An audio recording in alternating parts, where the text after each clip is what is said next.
अब चौथे शागिर्द की तरफ थी। चौथा शागिर्द अपनी गहरे दलाइल के साथ आगे बढ़ा और आहिस्ता से बोला, सबसे पहले हमें यह तय करना होगा कि इस वाकये का गवाह कौन है। किसने चील को सांप ले जाते देखा, किसने दूध में जहर के कतरे गिरते देखे। अगर यह मंजर मुलाजिम ने बयान किया तो वो शक के दायरे में आता है। हो सकता है कि मुलाजिम ने उसमें जहर डाला हो सकता है दूध वाले ने इसमें जहर डाला हो। अगर मालिक ने यह बयान दिया तो शक इस पर आता है, और अगर कोई गवाह नहीं तो जिसने ये कहानी घड़ी है वही कातिल है।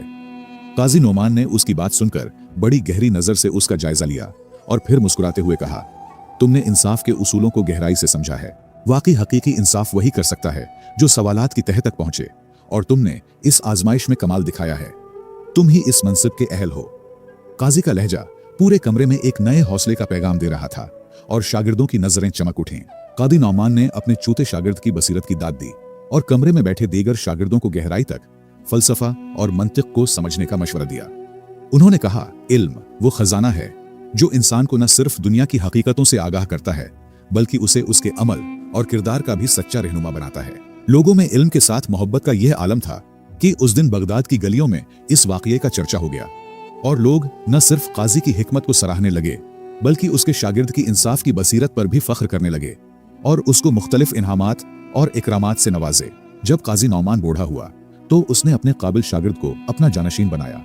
उस दौर में काजी का फैसला किसी लकीर की तरह था जिस पर तहकीक और मजीद जांच करना कानूनी खिलाफ वर्जी समझा जाता था। इसलिए काजी बनने के लिए सख्त तरीन मसाइल का हल तलाश करना, इस्लामी और कानूनी तौर पर मसाइल को समझना और फलसफा व मंतिक की गहरी बसीरत रखना जरूरी था। वही लोग काजी के कुर्सी पर बैठने के लायक होते थे जो अल्लाह के खौफ, गहरी इल्म, सही फैसले की सलाहियत और अखलाकी किरदार के हामिल होते थे।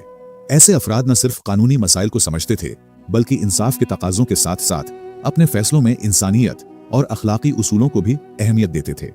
मुझे उम्मीद है आपने इस कहानी को गौर से सुना होगा और कुछ न कुछ जरूर सीखा होगा। अगर आप इसी तरह पुराने पुरसुकून किस्से सुनना पसंद करते हैं